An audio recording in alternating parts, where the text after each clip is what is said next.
Welcome to Time Savers Shorts. You've got just enough time to sit back, neck a cup of tea, and enjoy these tips brought to you by Joe Parry from Windermere St Anne's School. Can I just ask you a quick question? Have you got a minute? Do you get plagued by those distractions all day, every day?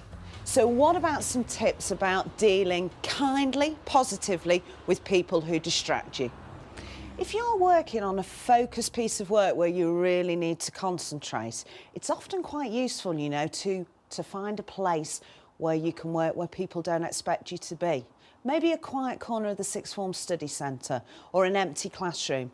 That way you can really get on with things without people interrupting you. But what about if they do interrupt? Explain to somebody how long you actually have for them. So when they say, have you got a minute? Say, yes, I've got 3, but that's all I've got. This will make them focus and get their problem across nice and concisely that you can deal with it. If a phone call comes in to you, don't feel guilty if it's not the right time to take it. If you've got a great receptionist, they can take the notes and you can ring back in your own time. We have a 24-hour rule at school. It's good for keeping people happy if they know you'll get back within 24 hours. And finally, sometimes it's good not to always be available. Sometimes it's good for your colleagues to know that they can't interrupt you. The problem is if they interrupt and you always answer their questions, they're always going to expect that type of behaviour from you. When somebody comes in, just occasionally, you might want to say, do you know, now's not a good time, but I'll see you later. That's a good message to get out to your colleagues.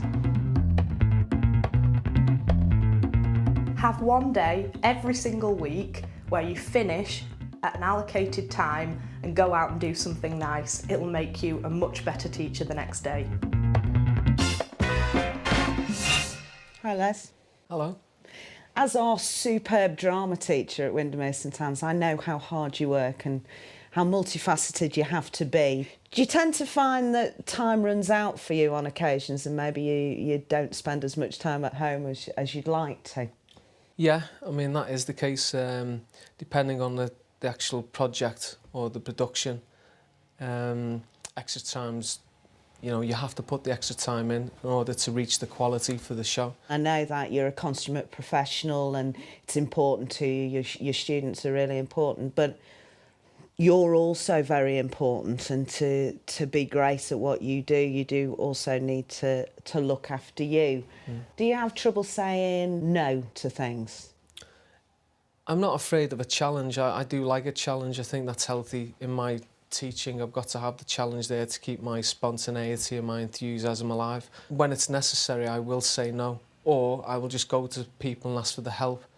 I think actually that's a key point for any teaching professional, that you're not an island and that you can ask for help, and that when things are difficult, to say no is not always the wrong thing to say. And there's a huge guilt, isn't there, in teaching at times, but saying no is often the best thing. Thing to say. I think it's key that when you're a good teacher that you do look after yourself, because you can do all the planning in the world, you can do all the resource finding in the world, everything can be superb, but if you're tired and you're disaffected because you've worked so late the night before, actually there's no substitute for great classroom practice, is there? You know, the other one that gets me is that conversation in the corridor where somebody says to you, Joe, will you meet me then, or will you do this job for me, or do it? And, you know, I've started, and I learnt this from another colleague, to not take on anything anybody gives to me in the corridor. I claim insanity and say it's because I'm getting old and that I won't remember it, and will they drop me a line? Yeah. But, you know, the number of times that job never comes back to me. Yeah. But for years I spent time running after people and doing jobs for people, and it's, you know. Yeah, that's it. It's trying to please everybody, but again, by doing that, you might put too much pressure on yourself, and that ultimately might affect your quality of teaching. People have said to me, could I do X, Y and Z production-wise? And if I can, I will. If I can't, I'll just say I can't do it, you know. So is that a deal between the two of us? We will say no when it's important that we say no. Yeah. Bit of self-preservation. Yeah. Yeah. Okay. Yeah.